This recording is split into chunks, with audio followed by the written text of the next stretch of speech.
우리 같이 하나님 말씀 함께 보겠습니다. 오늘 우리에게 주신 말씀은 마태복음 14장 1절에서 12절까지 말씀입니다.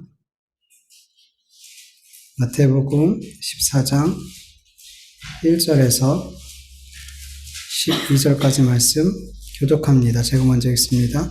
그때 분봉왕 헤롯이 예수의 소문을 듣고 이스라엘에게 이르되 이는 세례 요한이라 그가 죽은 자 가운데서 살아났으니 그러므로 이런 능력이 그 속에 역사하는 듯하 하더라. 전에 헤롯이 그 동생 빌립의 아내 헤로디아의 일로 요한을 잡아 결박하여 옥에 가두었으니 이는 요한이 헤롯에게 말하되 당신이 그 여자를 찾아낸 것이 옳지 않다 했습니다.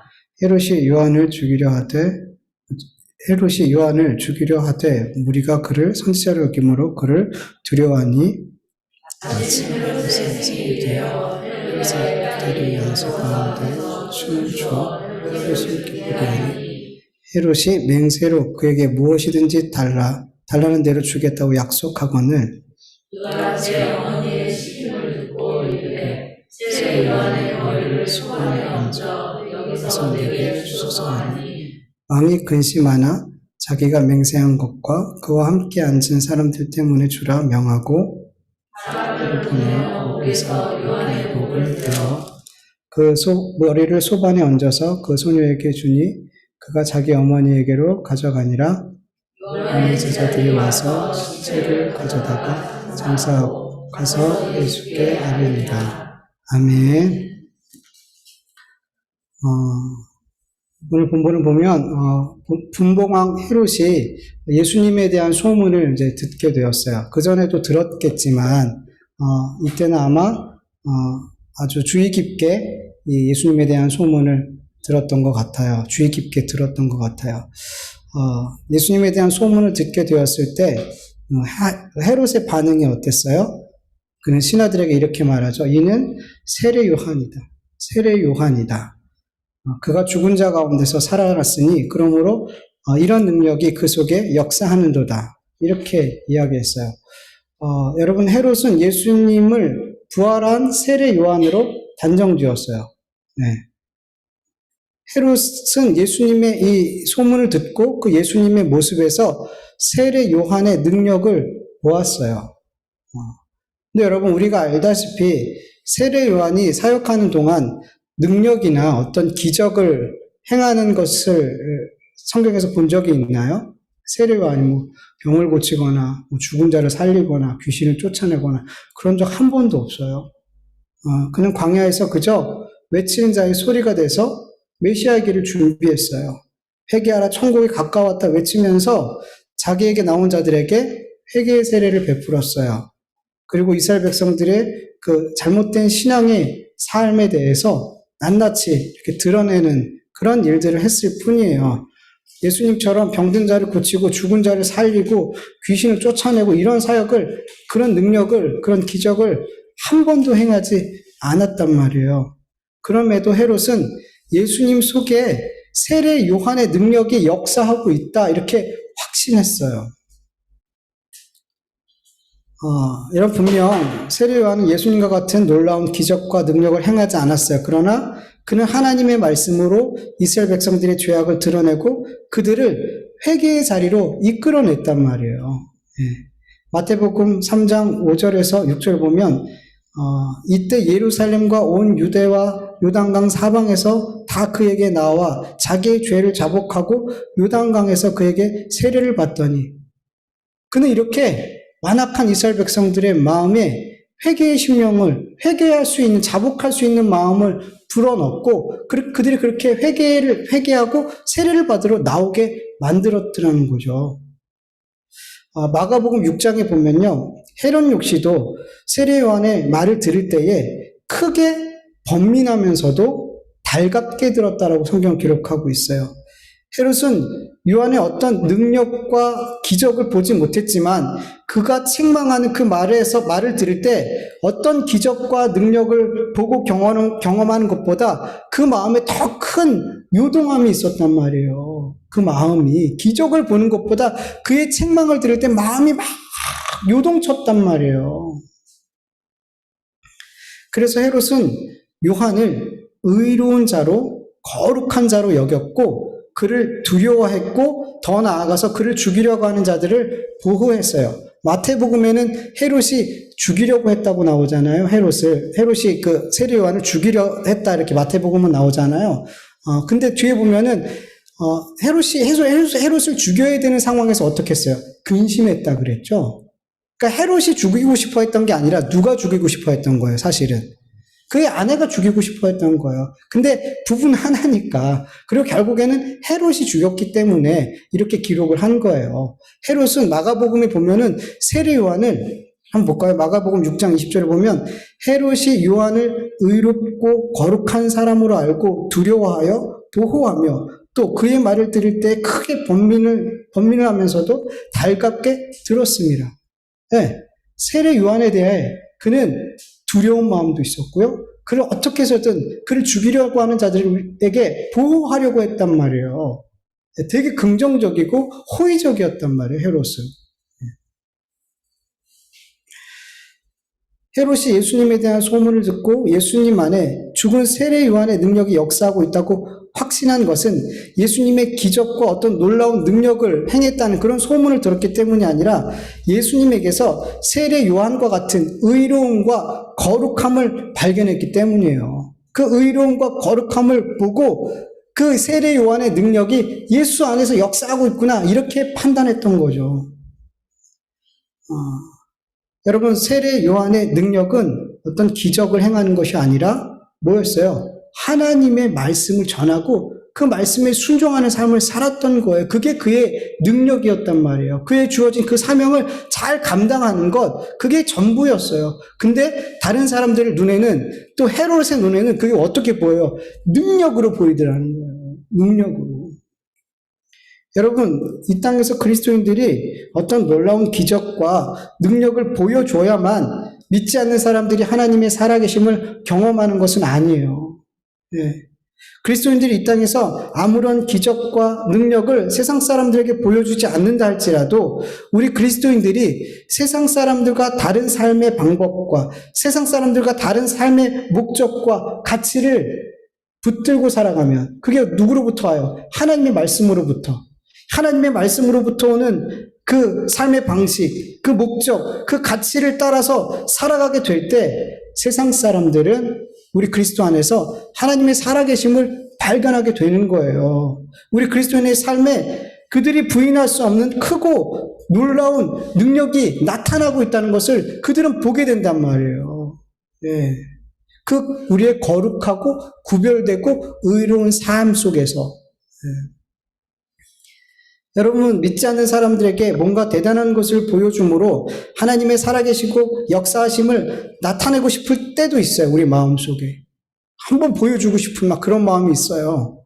하나님을 믿는 믿음으로 막 불치병이 낫고 하나님을 믿는 믿음으로 사람들이 부러워할 만한 어떤 큰 성공을 이루어내고 하나님을 믿는 믿음으로 정말 유명한 사람이 되어지고 그러면서 하나님을 믿는 그 믿음으로 말미암아 믿지 않는 자들이 봐도 인정할 만한 그런 놀라운 결과들을 만들어내고 싶은 그런 마음이 들 때도 있어요. 봐라, 하나님을 믿는 믿음으로 살았더니 이렇게 됐다 하면서 그렇게 하나님의 살아계심을 드러내고 싶은 마음이 들 때도 있죠.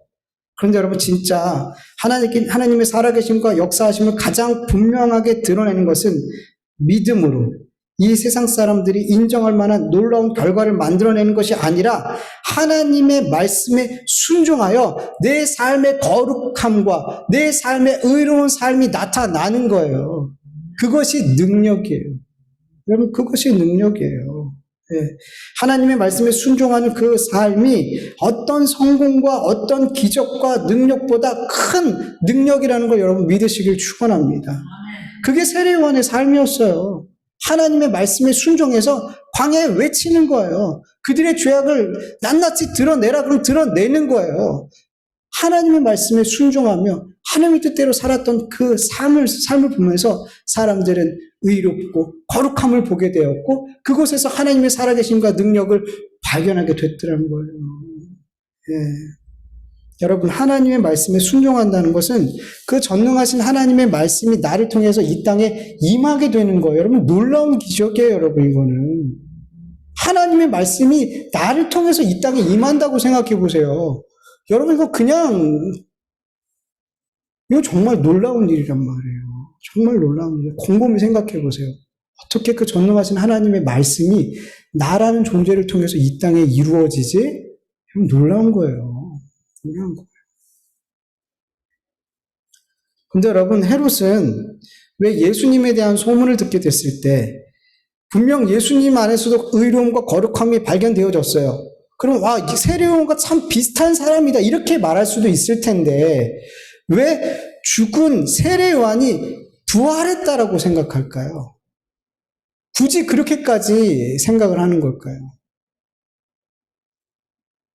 바로 세례요한을 죽인 자가 누구이기 때문일까요? 자기이기 때문이에요. 자기이기 때문에 이렇게 생각한 거예요. 네. 앞에서 말씀드렸지만 헤롯은 요한을 의롭고 거룩한 자로 생각했고 그를 두려워하고 그를 보호하려 했어요. 마가복음 6장 17절에서 18절을 보면 자기 아내 헤로디아를 위해서 어쩔 수 없이 요한을 가두기는 했어요. 근데 헤로디아는 사실은 죽이고 싶어 했어요. 근데 누가 보호한 거예요? 헤롯이 보호해 주고 있었더라는 거예요. 전에 헤롯이 자기의 동생 빌립의 아내 헤로디아에게 장가든 거로 이 여자를 위해서 사람을 보내어 요한을 잡아 옥에 가두었으니 이는 요한이 헤롯에게 말하되 동생의 아내를 취한 것이 옳지 않다 하였음이라. 그리고 헤로디아가 세례 요한을 원수로 여겼어요. 네. 그러니까 아내를 위해서 뭔가는 해줘야 되니까 죽이진 않고 가두기는 했어요. 근데 죽이진 않았어요. 네. 근데 어느 날 요한을 죽일 수 있는 아주 좋은 기회가 헤로디아에게 왔어요. 마가복음 6장 21절을 보면 헤롯의 잔칫날에 대신들과 천부장들과 갈릴리 귀인들이 다 초대받았어요. 그러니까 그 지역에 가장 권세 있는 자들이 다 초대받은 거예요. 그곳에서 헤로디아의 딸이 춤을 추었어요. 그래서 거기 있는 모든 사람과 헤롯을 기쁘게 했어요. 그러자 이 흥에 겨워서 헤롯이 뭐라 그랬냐면 무엇이든지 내가 원하는 것을 내게 구하라. 내가 주리라. 내가 내게 구하면 내 나라의 절반까지라도 주리라. 이렇게 맹세를 했어요. 성경을 보면은 헬라어 원어로 보면 맹세들 이렇게 복수로 되어 있으니까 계속 얘기했다는 거예요. 맹세를 몇 번 했더라는 거예요. 내가 원하는 거 줘. 내가 반드시 줄게. 내가 맹세할게. 이런 말을 몇 번이나 했더라는 거예요. 그리고 이 소녀는 자기 어머니에게 가서 뭘 구할까요? 묻게 되죠. 그럴 때 좋은 기회가 온 거잖아요. 헤롯의 머리를 소반해서 지금 당장 여기서 달라고 요구해 이렇게 명령을 했고 그 딸은 그대로 헤롯한테 요구했어요. 세례 요한의 머리를 소반에 담아서 지금 여기서 주세요. 지금 여기서. 참 교활하죠. 헤로디아. 네. 여러 번 맹세했기 때문에 그것도 그 지역의 가장 유지들 모아놓은 그 자리에서 맹세를 몇 번을 했기 때문에 헤롯은 그 경솔함과 그 자신의 허세로 인해서 결국에는 헤로디아 세례 요한의 목을 그 자리에서 그 소녀에게 주었어요. 이런 분명 헤로디아가 세례 요한을 원수로 여기고 죽으려 했지만 그녀는 세례 요한을 죽일 수 있는 결정권이 없었어요. 남편이 죽이지 않는 한 그는 어떻게 할 수가 없었더라는 거예요. 그래서 사실은 헤로디아는 절대로 세례 요한을 못 죽인단 말이에요. 근데 오늘 성경을 보니까 세례 요한을 죽이려 했던 헤로디아가 아닌 오히려 세례 요한을 보호하려 했던 헤롯이 세례 요한을 죽이더라는 거예요. 예수님도 비슷했잖아요. 유대 지도자들이 예수님을 죽이려고 했어요. 빌라도는 예수님을 보호하려고 했어요. 살려주려고 했어요. 근데 그 결정권, 죽고 살릴 수 있는 결정권이 빌라도에게 있었는데 사람들이 막 폭동을 일으킬 것 같으니까 결국 어떻게 해요? 그 결정권으로 예수님을 죽이죠. 예수님을 죽였어요. 예수님을 보호하려 했지만 결국 죽였단 말이에요. 빌라도도 그리고 헤롯도 자기의 마음으로는 죽이고 싶지 않고 보호하고 싶고 살려주고 싶었지만 결국엔 자기의 자존심, 자기의 자리를 지키고 자기의 부와 권력을 지키기 위해서 세례 요한을, 예수님을 결국에는 죽이는 자리에 내어주게 되더라는 거죠. 헤로디아나 헤롯은 결국 똑같더라는 거예요. 유대 지도자들이나 빌라도나 결국 똑같더라는 거예요. 결국 모두 다 자기 자신을 위한 일이라면 내가 의인으로 생각하고 내가 보호하려고 했던 사람조차도 죽음에 내몰더라는 거예요. 죽이는 결정을 하더라는 거예요. 누굴 위해서? 나를 위해서라면. 똑같더라는 거예요. 다 똑같더라는 거예요. 헤로디아도 자기 자신을 위해서 세례 요한을 죽이고 싶어 했고, 결국 헤롯도 자기 자신을 위해서 죽이더라는 거예요. 똑같더라는 거예요. 그런데 여러분, 헤롯이 세례 요한의 목을 베어 죽이도록 명령을 했지만 헤로디아와 같이 마음이 기쁘고 통쾌하고 막 막힌 것이 쑥 내려가는 그런 시원함을 느꼈을까요? 아니에요.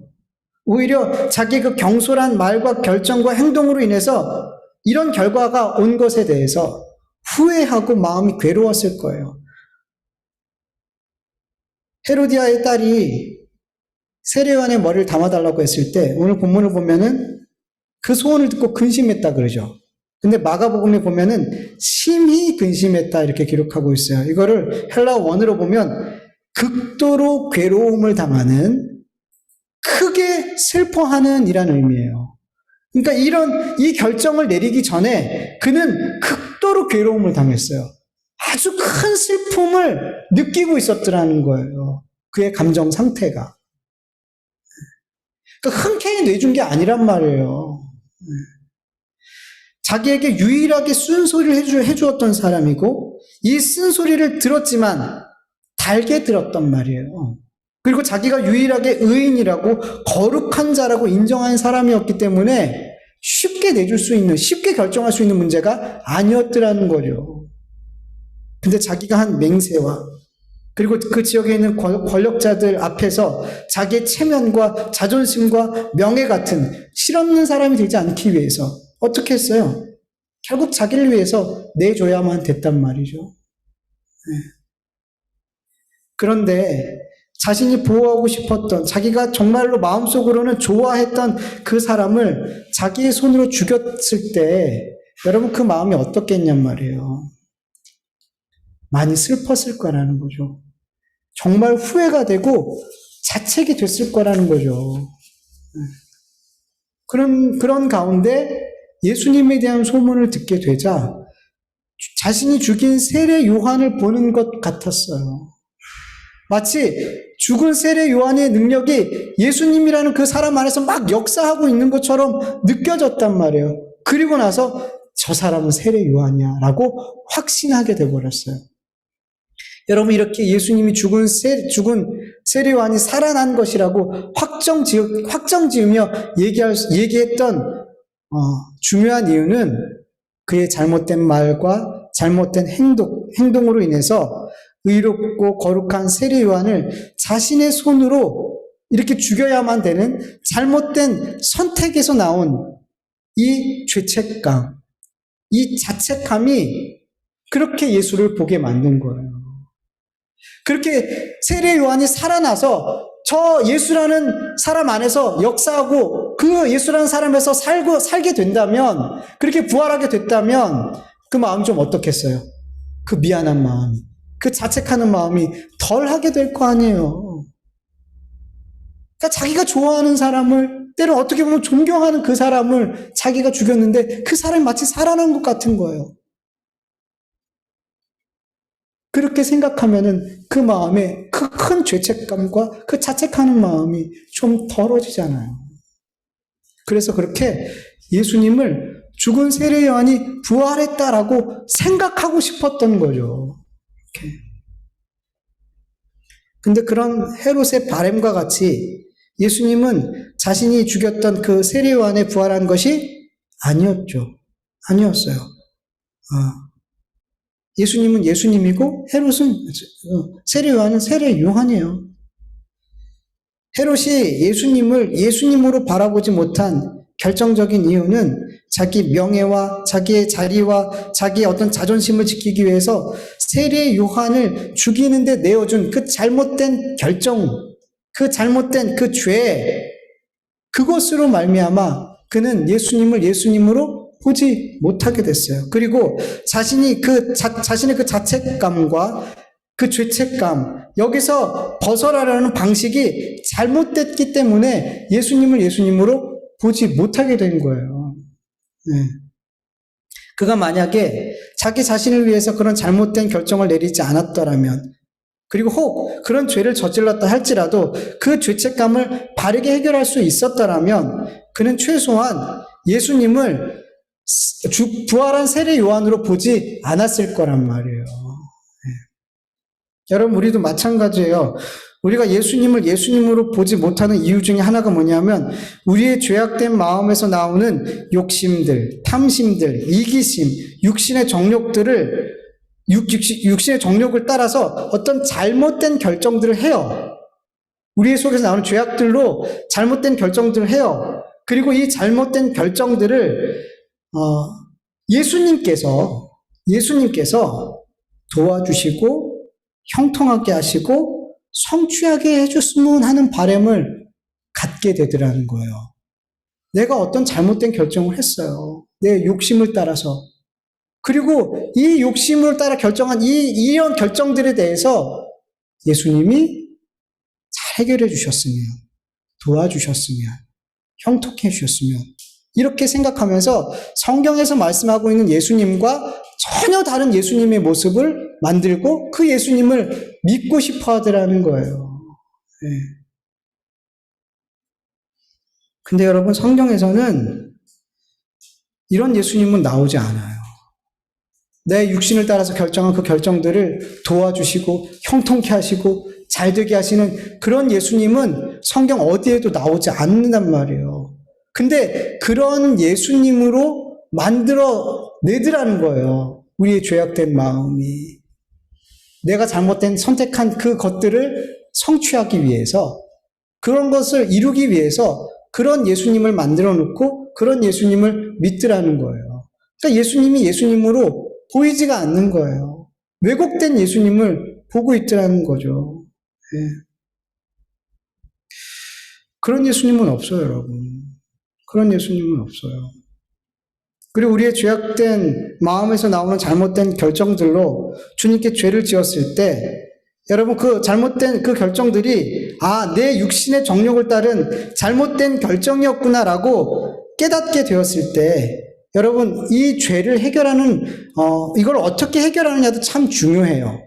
참 중요해요. 내가 어떤 죄를 지었을 때 이거 잘못됐구나, 내가 잘못했구나 그랬을 때 어떻게 이 문제를 해결하는지 참 중요해요. 제가 왜 이 얘기를 하냐면 많은 사람들이 내가 어떤 잘못을 했을 때 후회하고 자책하고 죄책감을 가져요. 근데 여기서 회개로 못 넘어가요. 회개로 못 넘어가요. 여러분, 착각하는 경우가 있어요. 내가 자책하고 죄책감을 막 가져요. 막 아파요. 내가 어떤 잘못을 한 거에 대해서 세례 요한을 죽인 어떤 헤롯의 마음처럼 어떤 잘못을 하고 내가 그 잘못을 느꼈어요. 그리고 막 아파요. 내가 잘못했네. 그러면서 자책하고 나를 막 원망해요. 근데 그게 회개라고 착각해요. 그게 회개라고 착각하더라는 거예요. 하나님 앞에 내가 뭔가 범죄했어요. 잘못했어요. 그리고 하나님, 제가 이걸 잘못했네요. 저 왜 이럴까요, 맨날. 그러면서 막 하나님 앞에 어떤 그렇게 회개의 기도를 하는 것 같아요. 하나님, 정말 잘못했어요. 근데 여러분, 이게 진짜 회개인지 아니면 그냥 하나님 앞에서 나를 자책하는 건지 여러분 잘 구분하셔야 돼요. 많은 경우가 회개로 못 넘어가고 자책하고 죄책감만 갖고 끝나는 경우가 많더라는 거예요, 신앙생활 하면서. 여러분, 간단하게 설명할게요. 내가 죄를 지었을 때, 이게 내가 잘못했구나 라고 생각되어졌을 때, 이게 죄책감과 후회만 하는 것인지 아니면 회개로 넘어간 것인지, 이거를 구분하는 방법을 간단하게 말씀드리면, 내가 어떤 잘못을 하고 성령께서 그걸 깨닫게 하셨을 때 죄책감이 들잖아요. 잘못했구나. 그러면 인정하게 되잖아요. 인정하게 됐을 때 진짜 회개한 자들은 내가 잘못한 내 욕심과 내 정욕으로 잘못을 저질렀던 그 욕심에 대해서 마귀는 계속해서 그 욕심들, 그 잘못된 삶을 계속 살게 우리를 막 격동시켜요. 계속 유혹한단 말이에요. 근데 진짜 회개한 자들은 그 싸움을, 그 영적인 싸움을, 그 죄와 싸우는 싸움을 하더라는 거예요. 그 죄를 하나님 정말 잘못했네요. 인정만 하는 것이 아니라 그 죄의 유혹이 다시 올 때 그 죄와 어때요? 피 흘리기까지 싸우더라는 거예요. 그 죄를 다시 짓지 않기 위해서 싸우더라는 거예요. 이 사람은 진짜 하나님 앞에 회개한 사람이에요. 그 문제를 가지고 회개한 사람이에요. 여러분, 베드로 예수님을 모른다고 3번 부인했죠. 그리고 닭이 2번 우는 소리를 듣고 예수님의 말씀이 떠올랐어요. 너 나를 위해서 죽겠다고 하지? 너 닭이 2번 울기 전에 나 3번 부인할 거야! 라고 말씀하셨던 그 말씀이 떠올랐어요. 그래서 어떻게 했어요? 누가복음 22장 60절에서 62절을 보면 베드로가 이르되 이 사람아 나는 내가 하는 말을 알지 못하노라. 아직 말하고 있을 때 닭이 곧 울더라. 주께서 돌이켜 베드로를 보시니 베드로가 주의 말씀 곧 오늘 닭 울기 전에 내가 3번 나를 부인하리라 하심이 생각나서 밖에 나가서 심히 통곡했어요. 이 심히 통곡한 이것이 여러분 회개였을까요? 후회였을까요? 회개였어요, 여러분. 회개였어요. 후회가 아니었어요. 죄책감이 아니었어요. 회개였어요. 왜냐하면 그 이후로 베드로는 단 한 번도 예수님을 부인하지 않았어요. 그가 공회에 끌려가서 채찍을 맞고 고문을 당하고 그때도 그는 오히려 주님을 찬송했어요. 감옥에 갇혀서 다음날 사형을 받아야 돼요. 사형을 받는 날까지 그는 주님을 부인하지 않았어요. 그리고 십자가에 거꾸로 달려서 순교할 때까지, 죽는 날까지 그는 주님을 한 번도 부인하지 않았어요. 죽는 날까지. 이 통곡은 후회나 어떤 죄책감이 아니라 진정한 회개였어요. 그는 그의 잘못을 늘 주님을 부인하게 만드는 여러 어려운 상황 속에서 씨름하고 싸우며 주님을 시인했단 말이에요. 이게 진짜 회개한 자의 삶이었더라는 거죠. 그렇지만 죄책감, 후회만 하는 자들은 분명 자신이 하나님 앞에 잘못한 것에 대해서 인지를 했어요. 그리고 막 죄책감을 갖고 후회하고 나는 왜 이럴까 이런 마음을 갖게 돼요. 그리고 막 회개의 모양과 회개의 형식은 있는 것 같이 보인단 말이에요. 근데 정작 다시 그 죄가, 그 유혹이 나에게 왔을 때 싸우지 않더라는 거예요. 여러분, 죄에 대해서 회개가 아닌 죄책감과 후회만 하는 사람들은 또다시 잘못된 결정을 하게 돼요. 또다시 잘못된 결정을 해요. 예수님을 판 가룟 유다 역시 자신이 잘못된 결정을 했다라는 거 알았어요, 몰랐어요? 알았어요. 그래서 자기가 받은 그 돈, 은삼십 다시 대제사장들한테 던져줬잖아요. 이런 거 필요 없어. 그런데 자책하고 후회는 했는데 이 가룟 유다는 회개를 하지 않았더라는 거예요. 중요한 거는. 회개를 하지 않았어요. 회개를 하지 않으니까 잘못된 방법을 또 선택하더라는 거예요. 자기의 손으로 예수를 판 그 죄의 벌을 자기 스스로에게 내리더라는 거예요. 그리고 어떻게 해요? 목매달아 죽었어요. 그것도 제대로 성공 못해서 떨어져갖고 배가 터져갖고 죽었어요. 그러니까 자기 스스로에게 벌을 주면서 자기가 잘못한 것을 무마시키려고 했어요. 이것도 교만이죠. 잘못된 선택이란 말이에요. 회개를 했더라면 그는 이런 선택을 하지 않았을 거예요. 근데 회개가 아닌 후회와 자기 자신을 책망하니까 잘못된 결정을 계속 하게 되더라는 거죠. 사람들도 마찬가지예요. 사람들과의 관계에서도 내가 어떤 사람에게 잘못했어요. 막 마음이 상심이 되고 미안한 마음이 들고 막 후회하고 내가 왜 그런 말을 했을까? 내가 왜 그 사람에게 그런 행동을 했을까? 막 후회되잖아요. 근데 그게 진짜 그 사람에게 용서를 구한 거랑은 다른 거라는 거예요.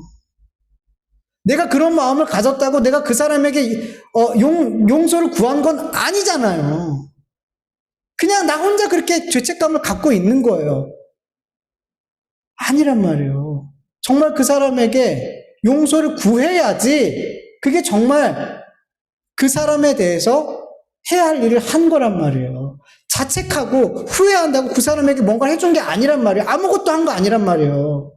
자책하고 후회만 한다고 해서 그 사람에게 내가 이러한 말을 한 것에 대해서 정말 미안해. 내가 그때 그런 마음이 아니었는데 내가 너무 분이 나서 그랬어. 용서해줘.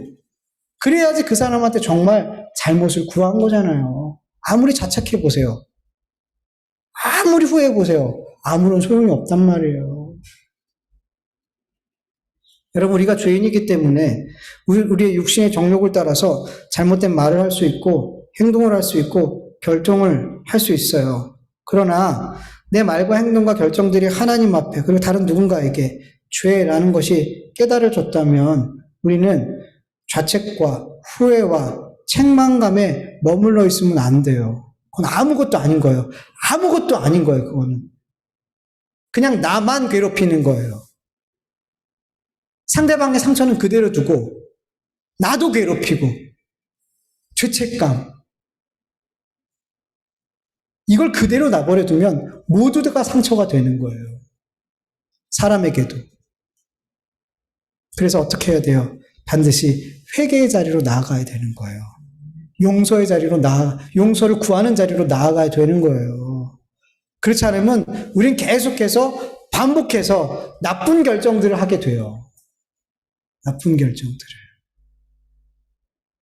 해로처럼.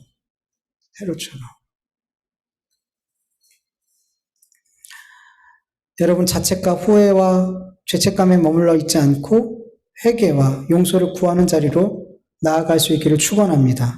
여러분, 우리에게 이런 싸움이 있어야 돼요. 회개가 말로만 잘못했어요. 아니요, 여러분. 우리를 용서받기 위해서 예수님이 어떻게 하셨어요? 십자가에 죽으셨단 말이에요. 회개는 예수 그리스도의 십자가의 보혈의 은혜로 하는 거잖아요. 그 예수님의 십자가의 보혈을 의지해서 우리가 죄 용서함을 구하는 거잖아요. 근데 그게 말로 몇 마디 했다고 그걸로 끝내고 나 회개했어. 아니에요, 여러분. 예수님도 우리를 용서하시기 위해서 피 흘리시기까지, 생명을 내놓으시기까지 했단 말이에요. 그렇다면 우리의 회개가 어때야 되겠어요? 진짜 내가 잘못한 것을 하나님께서 깨닫게 해주셨다면 어떻게 해야 되겠어요, 여러분? 주님 잘못했어요. 피 흘리기까지 여러분 싸우셔야 돼요. 그게 내가 정말로 회개했다라는 증거예요. 여러분, 이길 수도 있고 또 질 수도 있어요. 내가 회개했던 그 죄에 대해서 질 수도 있어요. 그리고 이길 수도 있어요. 그건 두 번째 문제고요. 진짜 회개한 자는 최소한 씨름이 있더라는 거예요. 그 영적 씨름이 있단 말이에요. 그 씨름이 전혀 없으면서 회개했다라고 생각하지 마세요, 여러분. 그냥 후회한 거예요. 자책한 거예요. 그냥 하나님 앞에 미안한 마음 막 갖고 끝난 거란 말이에요. 그건 회개 아니란 말이에요.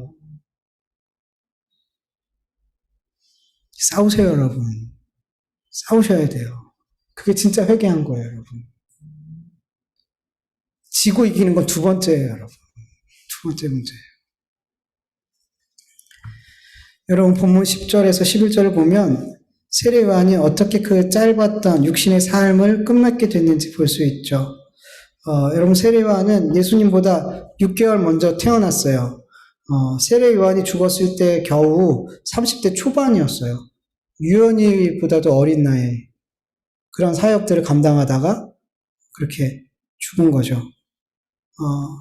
세례 요한의 죽음에 대해서 사실은 그가 그렇게 죽을지, 그런 날에 그렇게 죽을지 아무도 상상할 수 없었어요. 너무 갑작스럽게 일어났죠. 세례 요한에게는 죽음을 맞이할 수 있는 조금의 시간의 여유조차도 없었어요. 갑자기 감옥에 있는 군사들이 와서 목을 베어가 버렸어요, 그냥. 자기가 왜 이렇게 죽어야 되는지도 모르는 채. 우리가 볼 때 세례 요한의 죽음은 정말 당황스럽고 정말 기가 차고 억울한 죽음이에요. 정말로. 근데 여러분, 세례 요한은 우리가 알다시피 여자가 낳은 자 중에, 마태복음 11장 11절에서 예수님께서 말씀하신 것처럼 여자가 낳은 자 중에 세례 요한보다 큰 이가 일어남이 없대요. 그리고 당시 사람들은 예수님을 세례 요한을 메시아일 줄 모른다라고 생각했어요. 최소한 그는 하나님의 선지자라고 생각했고, 그는 의로운 사람이라고, 거룩한 사람이라고 생각했단 말이에요. 그런 세례 요한의 죽음은 다른 사람들과는 좀 달라야 된다라고 생각되지 않아요? 이런 훌륭한 사람이, 이런 위대한 사람의 죽음인데 죽는 순간조차도 하나님의 영광이 드러나며 어떤 큰 메시지와 울림을 우리에게 줘야 된다고 생각되지 않아요? 여자가 낳은 자 중에 이보다 더 큰 자가 없는데 이런 자의 죽음인데, 예수님의 제자들의 죽음조차도 다 놀라운 스토리가 있는데 여기는 아무 스토리가 없어요. 여기서 이 죽음 앞에서 갑자기 그냥 목을 베어서 죽임당한, 여기서 도대체 무슨 메시지가, 무슨 하나님의 영광이 드러나고 나타나냔 말이에요. 이 당황스럽고 황당한 죽음 앞에. 너무 초라하기까지 하잖아요, 이 죽음은.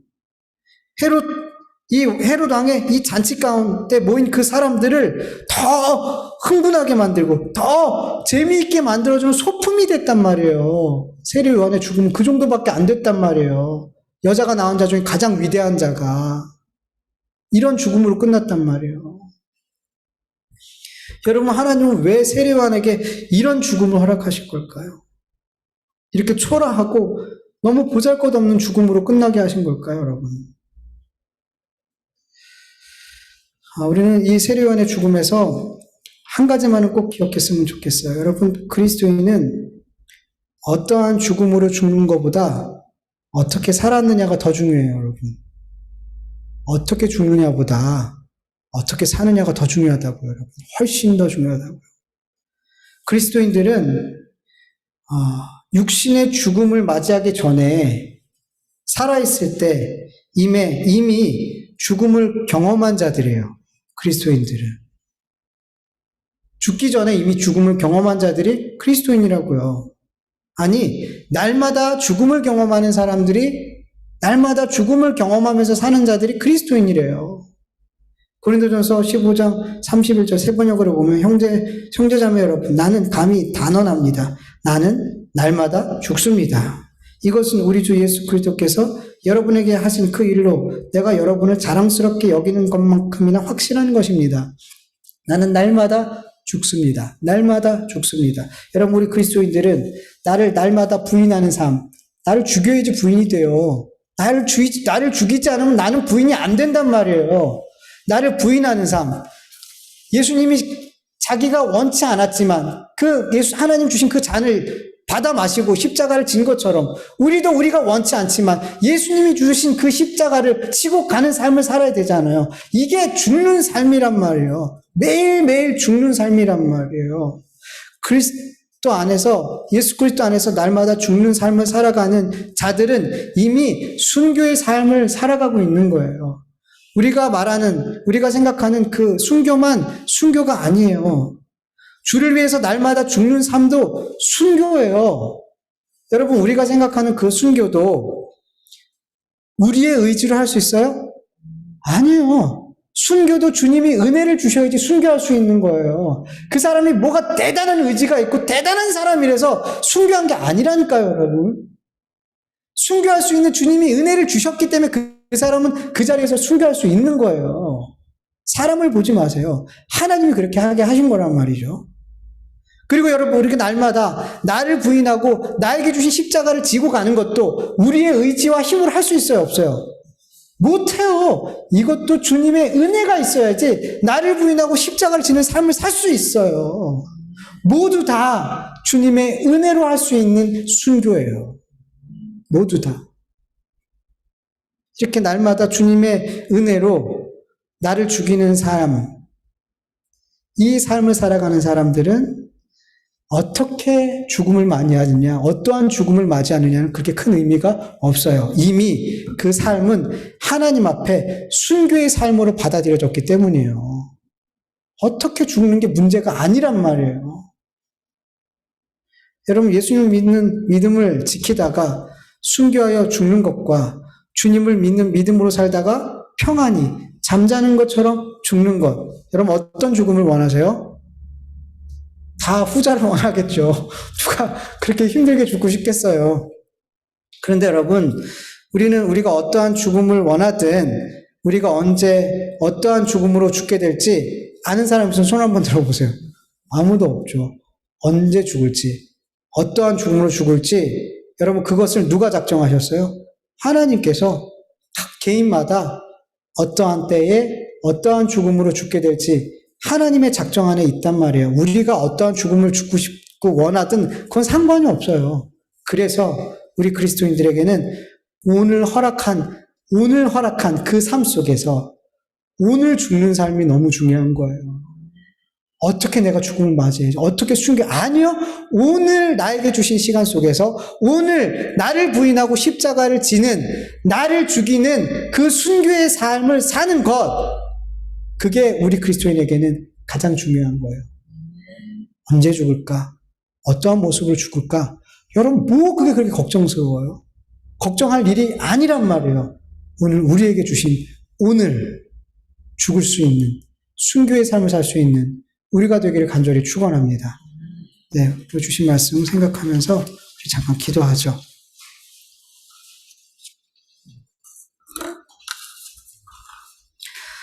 하나님 아버지 감사합니다. 오늘 하나님의 말씀을 통해서 또 하나님의 말씀의 음성을 듣게 하여 주시옵소서.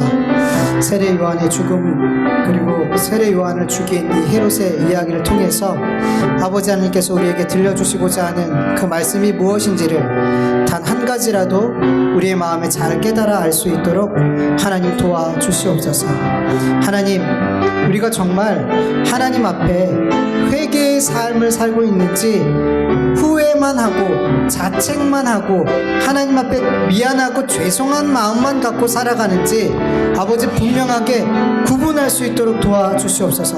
그래서 내가 만약에 그냥 하나님 앞에 후회만 하고 있다면, 자책만 하고 있다면 아버지 하나님, 정말로 회개의 자리까지 나아갈 수 있는 우리의 삶이 되어질 수 있도록 하나님 도와주시옵소서. 주님은 우리의 잘못된 선택과 잘못된 결정들을 도와주시고 그것을 성공하게 하시고 그것을 이루어 주시는 그런 주님이 아니라는 것을 또한 우리가 알 수 있게 하여 주시옵소서. 하나님, 그리고 이 세례 요한의 죽음이 정말 어처구니가 없고 정말로 가치가 없고 정말로 아무 의미 없는 죽음인 것 같지만 아버지, 이 죽음 안에서도 주님께서 우리에게 말씀하고 계신 점 있습니다. 우리에게 어떻게 죽는 게 문제가 아니라 어떠한 삶을 사느냐가 더 중요한 것을 우리에게 말씀해 주시고 계신 줄 믿습니다. 하나님, 우리가 어떠한 죽음으로 멋진 순교자의 삶을 살아야지, 멋진 순교자의 죽음으로 죽어야지가 아니라 매일매일 우리에게 주어진 삶 속에서, 우리 오늘의 삶 속에서 정말 살아있는 순교자의 삶을 살 수 있게 도와주옵소서. 살아있는 순교자의 삶을 살아갈 수 있도록 하나님 도와주시옵소서. 아버지 하나님 도와주시옵소서. 감사하며 예수님의 이름으로 기도드립니다. 아멘. 하나님 아버지 감사합니다. 오늘도 하나님 앞에 귀한 예물을 올려드립니다. 하나님, 이 귀한 예물들이 어디에 쓰이든지 하나님, 우리의 믿음과 정성과 사랑과 감사가 담겨져 있는 이 예물이 쓰이는 곳마다 아버지 하나님, 그곳에서 하나님을 사랑하고 하나님께 영광 돌리고 하나님께 감사하고 하나님을 믿는 역사들이 나타날 수 있도록 도와주시옵소서. 우리에게 지혜를 주셔서 이 물질들이 어디에 어떻게 쓰인 것이 옳은지를 늘 잘 분별할 수 있도록 도와주시옵시고, 아버지 하나님, 우리의 욕심과 우리가 원하는 선한 일이 아닌 하나님이 원하신 그 선하신 뜻대로 이 물질들이 귀하게 쓰여서 모두 다 하나님의 영광이 되게 하여 주시옵소서. 우리 성도님들의 삶의 모든 환경과 처지를 아시는 주님께서 아버지 먼저 그 나라와 그 의를 구하는, 날마다 주님 앞에 순교자의 삶을 살기를 원하는 그 하나님의 자녀들 머리 위에 하나님께서, 그 삶 위에 하나님께서 이 땅의 것들도 필요한 만큼 하나님께서 채워 주시옵소서. 하나님 도와주시옵소서. 이제는 우리 주 예수 그리스도의 은혜와 하나님의 다하심이 없는 사랑하심과 성령님의 인도하심과 교통하심과 충만하심이 날마다 살아있는 순교의 삶을 살기를 원하는 하나님의 자녀들 머리 위에, 그 가정과 그 일터와 그리고 교회 위에 이제로부터 영원토록 함께할지어다. 아멘.